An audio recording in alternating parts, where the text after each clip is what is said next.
പൊതുവേ ഒരു ചടങ്ങ് നടക്കുമ്പം നമ്മുടെ വീട്ടുകാർ കാണും, നെയ്ബേഴ്സ് കാണും, പിന്നെ നമ്മുടെ സ്വന്തത്തിൽ ഉള്ള ആൾക്കാരാണ് നിങ്ങളെ ആശംസ തരാനും നിങ്ങൾക്ക് വേണ്ടി പ്രാർത്ഥിക്കാനും വരുന്നത്.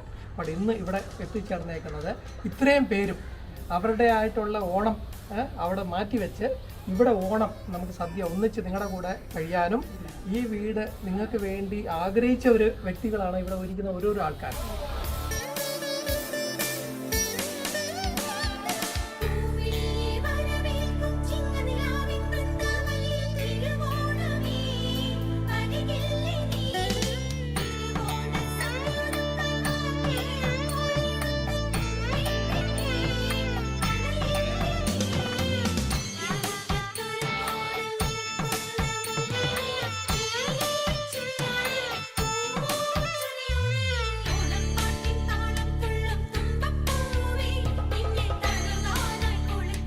ദൈവം നമ്മളെ എല്ലാവരെയും ഉത്തരവാദിത്വം നൽകിയിട്ടാണ് ഈ ലോകത്തിലേക്ക് നമ്മളെ വിളിക്കുന്നത്.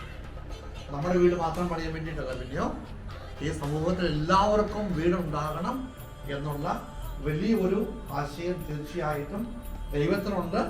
നമ്മളെല്ലാവരും ദൈവമക്കളായതുകൊണ്ട് എല്ലാ മക്കളും ഒരു ഡീസൻ്റായ ഒരു ജീവിതം നയിക്കാനായിട്ട് നമ്മുടെ സൃഷ്ടാവ് ആഗ്രഹിക്കുന്നില്ലേ?